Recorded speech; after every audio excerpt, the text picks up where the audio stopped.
I've been following the recent developments in Georgia, and the news isn't promising. 3 major factories have either closed their doors or are on the brink of doing so. This has resulted in the loss of hundreds of jobs and has significantly impacted local suppliers. As a consequence, we can expect to see higher prices, reduced stability, and yet another segment of the American economy facing challenges. Let's delve into the details. When you purchase brands like Wonder Bread, Dave's Killer Bread, or Nature's Own, you are supporting Flowers Foods. However, in an unexpected move this April, they permanently closed their Suwanee bakery. This closure resulted in approximately 176 employees being laid off, with no options for relocation or a gradual wind-down. It was a sudden end to their operations. This was a significant production site. Unfortunately, that makes the situation even more concerning. It indicates that even large, high-output facilities are no longer safe.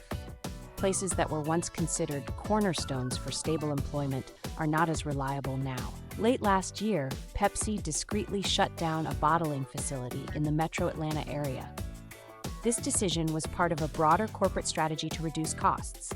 However, it delivered another setback to Georgia's food and beverage industry, impacting distribution, employment, and local supply in one significant move. Many people have found themselves without work. Deliveries have been redirected and local distribution networks have been reduced. This has resulted in fewer full-time, well-paying jobs for those who live in the area. In May 2025, Georgia Pacific announced the permanent closure of their Cedar Springs containerboard mill. This facility is far from being a small or niche operation.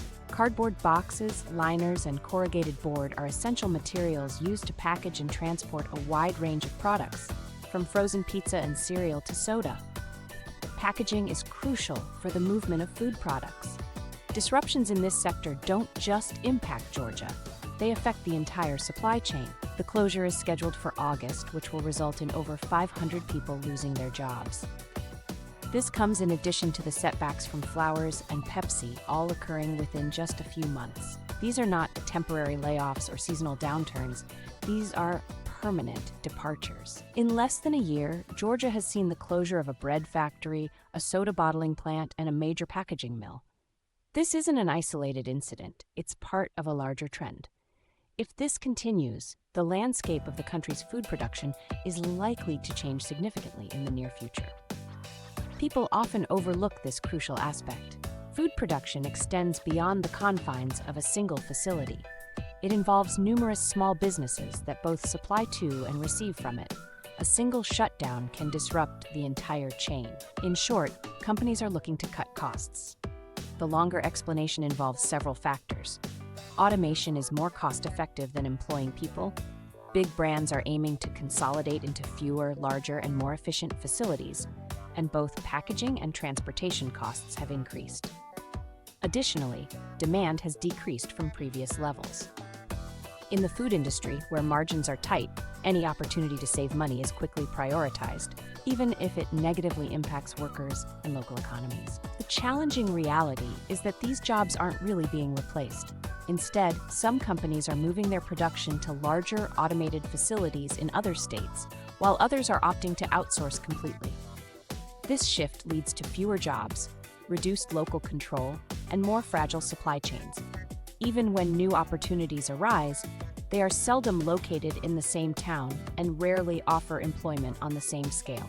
Longer delivery routes and more complicated logistics, combined with fewer redundancies, all contribute to rising costs. This is even before companies add extra margins as a precaution. If you've noticed an increase in the price of your bread or cereal, now you know the reason behind it. Pepsi described their actions as streamlining. Flowers noted that the closure was focused on supply optimization. Georgia Pacific stated that their plant was no longer competitive. Ultimately, these statements convey a common reality: fewer facilities, fewer employees, and an increase in profit. If food plants aren't safe in Georgia, which is one of the largest agricultural and logistics states in the country, what implications does that have for other regions? We've also witnessed closures in Texas and California. Now it's your opportunity to share your thoughts. Have you noticed similar situations in your area? Do you have concerns about where your food is produced? or the impact of packaging plant closures? Let me know your thoughts. If you enjoyed this, subscribe to The Coconut Mama on YouTube at youtube.com/thecoconutmama for more.